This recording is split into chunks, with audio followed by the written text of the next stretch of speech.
Está con nosotros el asambleísta Alfredo Serrano. Él es representante del Partido Social Cristiano, un asambleísta que tiene una amplísima formación política, por cierto. Estos episodios últimos, estos escándalos que se han conocido en las últimas horas, asambleísta, ¿están de alguna manera afectando la imagen de la asamblea? ¿Es más de lo mismo? O, digamos, ¿cómo lo interpreta usted cuando el presidente Olsen y ADN nos han dicho que esta es la nueva política, la nueva asamblea, y que no se van a repetir las viejas prácticas, y lo que estamos viendo es prácticamente más de lo mismo? Bienvenido y buenos días. Alexis, buenos días, un saludo cordial a usted y, por cierto, a quienes nos están viendo, a quienes nos están escuchando. Hoy no me acompaña bien la voz, así es que pido disculpas por ello. Vea, estamos viendo lamentablemente lo que se ha repetido en periodos anteriores, sino que acá lo hacen con grosería, lo hacen sin rubrarse, y obviamente nos quieren distraer, quieren sancionar al asambleísta que porque estuvo dibujando, pero no quieren topar el tema y no presentan la denuncia por toda la familia que está trabajando en la asamblea. Sí, eso es tráfico de influencia, que no solamente significa una sanción en el CAL, sino obviamente ir al comité de ética, porque ahí es donde se sanciona con la destitución a los diputados que tramitan cargos públicos. De manera que sorprende sobremanera de que hoy se saque a colación el tema de haber estado dibujando y no los otros temas, no se lo denuncien en el CAL por los otros temas, que esos sí son temas graves. Mire, esto de estar dibujando y a la vez escuchando a una persona hablar, a mí definitivamente me parece un tema sin mayor trascendencia. Yo conocía distinguidos legisladores en el pasado que hacían figuritas de papel, incluso era interpelante. Yo recuerdo uno de ellos, no lo voy a dar el nombre por respeto a él, pero y alguna vez le hicieron hasta un reportaje Diario El Comercio sobre estar haciendo figuritas de papel mientras estaba de asambleísta interpelante. Era su capacidad para escuchar y distraerse, de manera que con esa lógica de querer sancionar a una persona por estar dibujando, y yo no sé qué van a hacer con aquellos que se salen de la sesión a fumar, o aquellos que se van a la cafetería para no prestar atención a la sesión. Es decir, insisto, o sea, nos distraemos en tonterías cuando hay otros temas más fundamentales, como el tráfico de influencia, que lamentablemente sería este caso. Y no está por demás, he sido uno de los críticos de la actitud, de las acciones que ha tenido esta asamblea en pisotear la Constitución, el procedimiento, la práctica parlamentaria, la ley orgánica de la función legislativa. Vea, mañana mismo van a nombrar la terna, la nueva terna, la que a ellos les conviene para el Consejo de la Judicatura, dejando sin efecto una terna que fue aprobada en la anterior asamblea y que fue reconsiderada. Es decir, esas son las cosas que definitivamente llaman la atención, y por lo cual yo he dicho que se sigue repitiendo las cosas del pasado, bloquean la fiscalización, no quieren que nadie sino ellos mismos fiscalizarse. ¿Qué quieren esconder? No lo entiendo. Realmente hay momentos que uno dice, no entiendo qué está pasando y no entiendo a dónde quieren llegar con tanto abuso y atropello. Ahora, hay que recordar lo que sucedió en la sesión del 14 de mayo. Y cómo ADN inteligentemente, asambleísta, logró copar, ¿no?, con unas estrategias que además que parece que les dieron resultados, ¿no? O sea, creo que, no sé si fueron muy bien pensadas, pero les dio resultado, como eso de, por ejemplo, poner como vocal del CAL a la señora Mónica Salazar, cuando ella todavía no había sido ni expulsada ni había salido de las filas de la Revolución Ciudadana, ¿no?, argumentando que pertenecía a esa bancada. Y ADN tomó el control del CAL, tomó el control del Comité de Ética. ADN tomó el control de casi todas las instancias. Entonces, ahí va a ser como complejo, digamos, si se quiere establecer algún tipo de sanción, si es que amerita, ya sea por lo uno o por lo otro. Yo coincido con usted que en este caso mucho más delicado y más importante son estos casos de aparente nepotismo, ¿no?, que lo han denunciado algunos abogados en las redes sociales también, que el estar dibujando en una comisión y demás. Pero la gente, y usted es consciente de eso, legislador, durante los últimos años ha sido muy dura y muy crítica con el burócrata, ¿no? Y prácticamente ha comprado ese relato de que el burócrata gana un sueldo a vaca.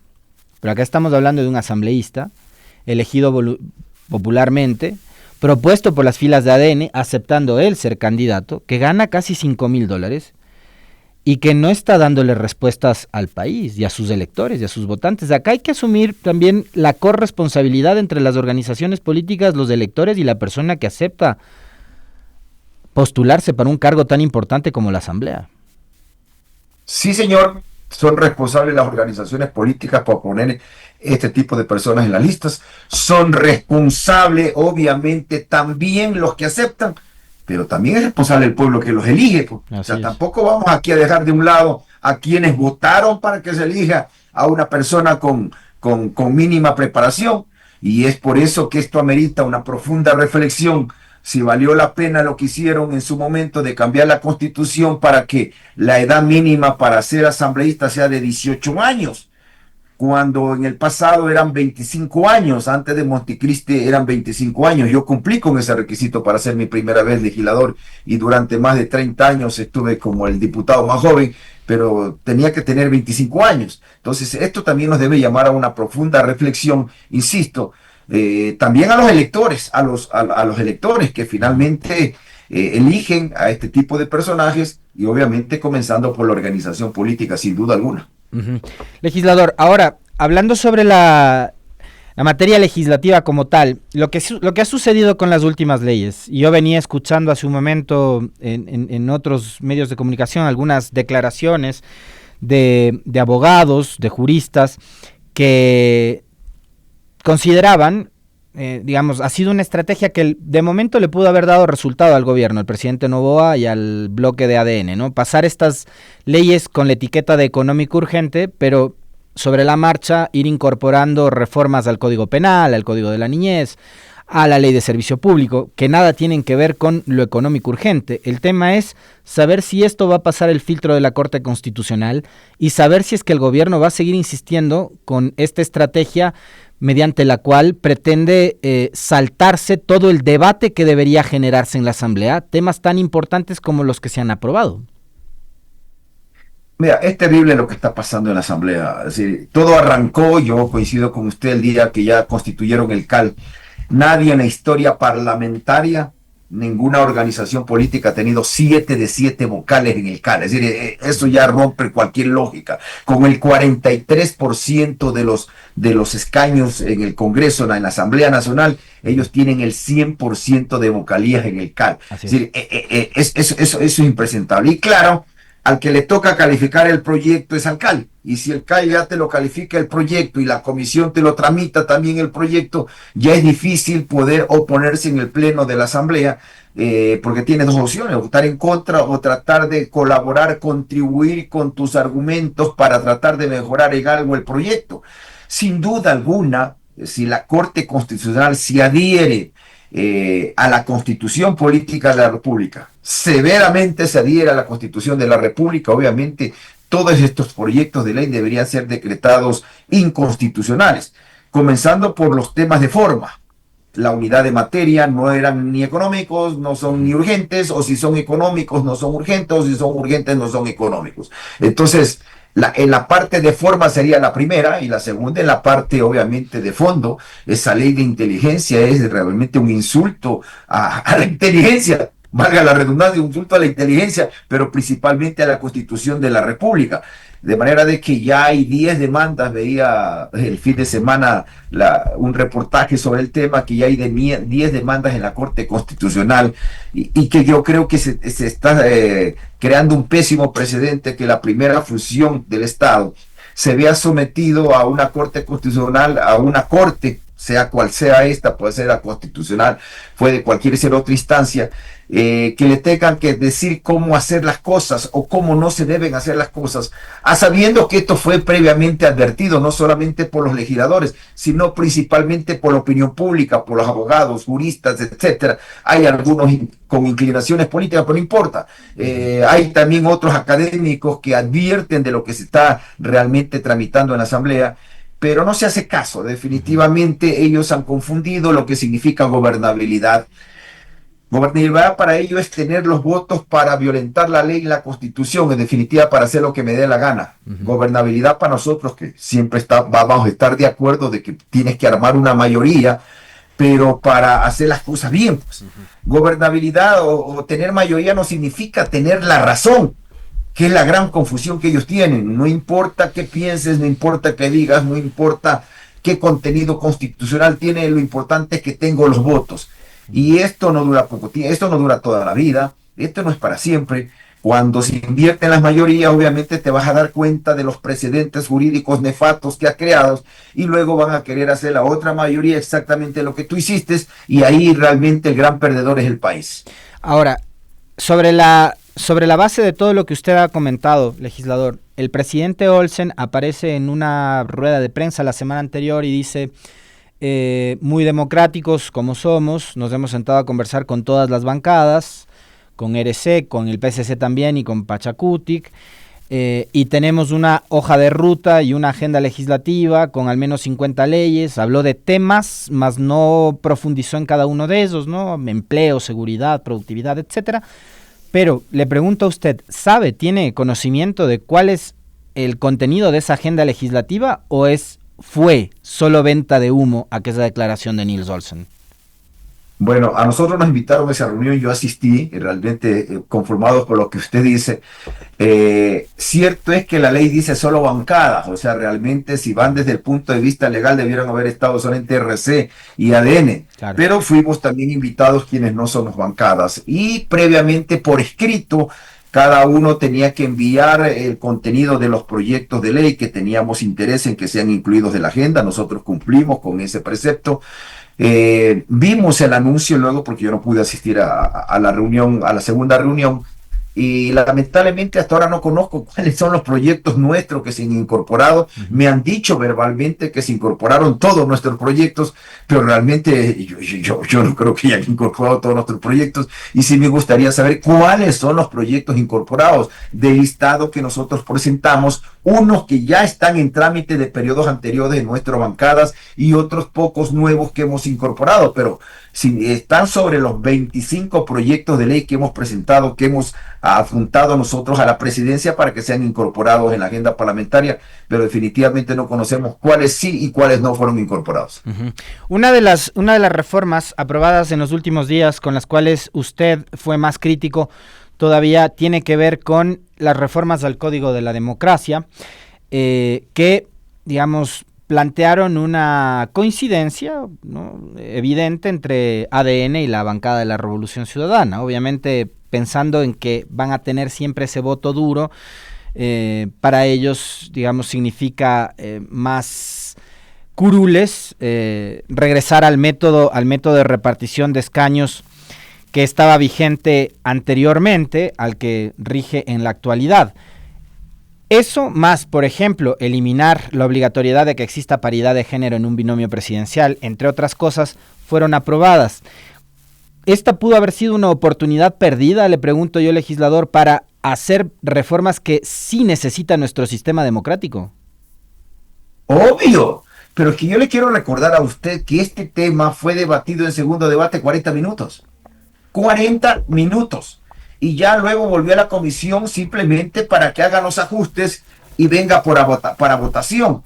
Y volvió para votación después de 8 días y resulta ser que vino con una serie de inconstitucionalidades que eran tan grotescas que ellos mismos luego tuvieron que suspender la reunión 3 horas y media para eliminarlas.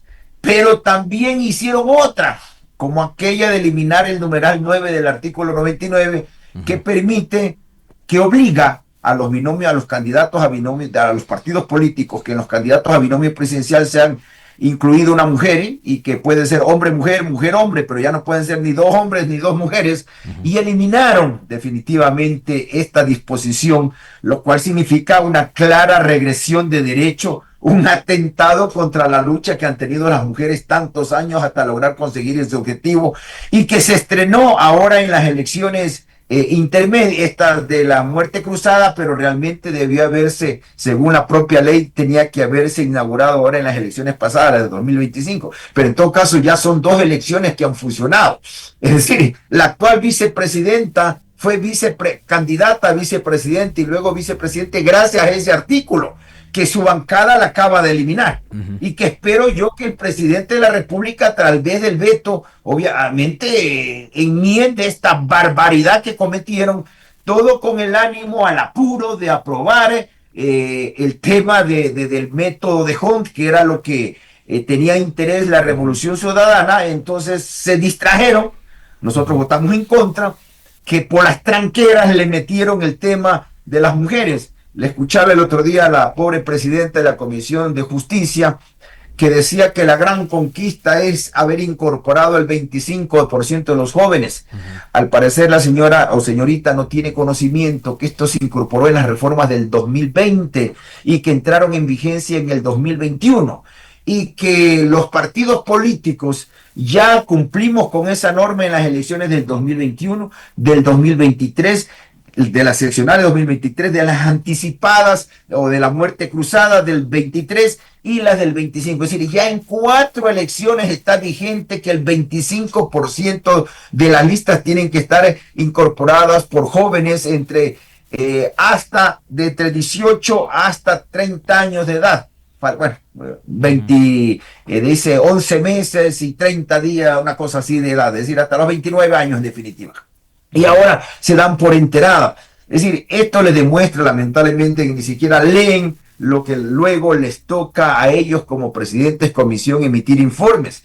Eso está vigente, insisto, de 2020. Entonces, lo hecho por el Código de la Democracia, insisto, porque hay otros artículos también que son inaplicables por problemas de redacción.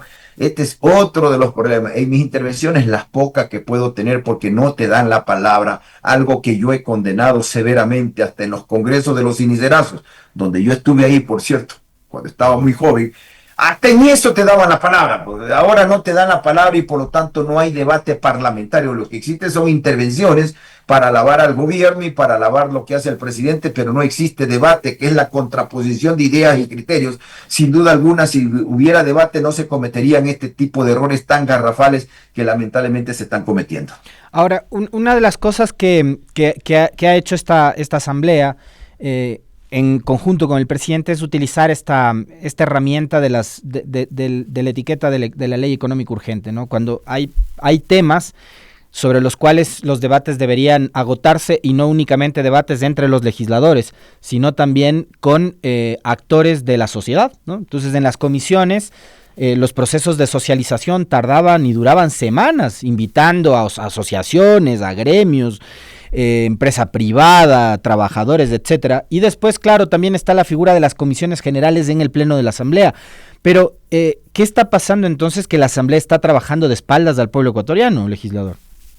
Sin duda alguna, es que además eso es violatorio de la Constitución, porque la Constitución y la Ley Orgánica de la Función Legislativa obligan a que las leyes, los proyectos de leyes tienen que ser socializados.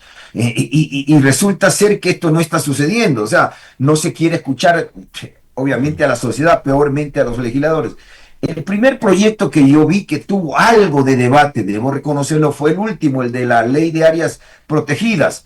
En esto escuchamos intervenciones contrarias a la nuestra. Por ejemplo, es contraria a que se cree una empresa pública que maneje las áreas protegidas, pero también dio la palabra por primera vez a otras voces que dieron muchos argumentos sólidos, por cierto, sobre el articulado. Vea qué importante, para mí fue importante escuchar a estas personas, legisladores de otras bancadas, de otros grupos, porque bancadas no son, escuchar a los propios Pachacuti, al menos en el discurso, no sé el rato de los ratos cómo votarán, argumentos muy sólidos de por qué tenían que cambiarse tal o cual artículo, lo que tiene que hacerse normalmente en un debate, eso es lo correcto. Ojalá fueran así los debates, lamentablemente en leyes tan importantes como estas, y especialmente ya en el segundo debate, le dan la palabra el 90% interviene el gobierno y el 10% o 5% el resto de diputados, de manera que la posibilidad de hablar es diminuta, y la falta de debate trae los errores que estamos teniendo en este momento, y por ende vendrán las consecuencias en la Corte Constitucional por estas leyes. Ahí hay otro tema, a propósito de las reformas del Código de la Democracia, que me llama poderosamente la atención, legislador. Y le quiero preguntar esto también, pidiéndole que haga un análisis de lo que sería el rol y el trabajo de la Asamblea de aquí hasta las elecciones seccionales del 2027, porque seguramente pasará lo que ha ocurrido también en otros momentos, que legisladores estarán pensando ya en las seccionales y harán de la asamblea, por un lado, plataforma política para mantenerse vigentes, hacerse conocer, etcétera, y buscar alcaldías, prefecturas, qué sé yo. El problema es que antes había la obligatoriedad de que si estoy apuntando a otro cargo de elección popular que no es el mismo, que no me permite, claro, la reelección, porque estamos hablando de una elección seccional, yo tenía que renunciar al cargo. Ahora resulta que saco licencia, pido permiso, voy, me lanzo para alcalde de mi pueblo. Si pierdo, no importa, regreso a la asamblea y me quedo con el premio consuelo que va a seguir siendo el sueldo de asambleísta. ¿Cómo ve usted tanto la reforma como ese escenario político que podría también de alguna manera modificar el tablero de cara a las seccionales del 2027, en las cuales estarán pensando ustedes también como partido, ¿no? Sí, bueno, lo tuvieron que corregir porque se dieron cuenta de la barbarie inconstitucional que era eso. Resulta ser que ese artículo, que es el 93, que es justamente el que obliga a pedir licencia también a los que van a la reelección. Allí metieron este tema para que ya no tengas que renunciar si vas a una dignidad diferente. Luego lo eliminaron porque al menos en eso escucharon lo que pude decirles ya no en la sesión porque no hubo debate, de que el 114 de la Constitución, el artículo 114 de la Constitución dice expresamente, es un artículo de línea y media, que dice que los funcionarios, los dignatarios de elección popular que vayan a un cargo diferente tienen que renunciar a su cargo. De manera que en esas 3 horas y media que tuvimos de break, terminaron eliminando esa reforma y ya no la pusieron en el proyecto de ley y por lo tanto se mantiene el Código de la Democracia tal cual está en el artículo 93 y por tanto pues se mantiene el artículo 114 de la Constitución que obliga a todo funcionario de elección popular a que si va a un cargo diferente tiene que renunciar. Y ahí la interpretación suya con respecto de cómo podría modificarse el escenario político, porque los ecuatorianos hemos estado de elección en elección y ahora no va a ser diferente, ¿no? En política los tiempos vuelan y las elecciones seccionales, la verdad, están a la vuelta de la esquina. Los partidos, organizaciones políticas estarán ya pensando en qué cuadros van a postular y cómo tratar de recomponerse. Yo me imagino que ustedes, el PSC, estarán pensando justamente en esta posibilidad de tratar de recuperar terreno que se ha ido perdiendo en los últimos años. Sin duda alguna, y muchos, y principalmente el gobierno, no entienden que ahí el arrastre presidencial ya no tiene un rol importante, y no entienden que ahí juega mucho el liderazgo local, el parroquial, el cantonal y el provincial.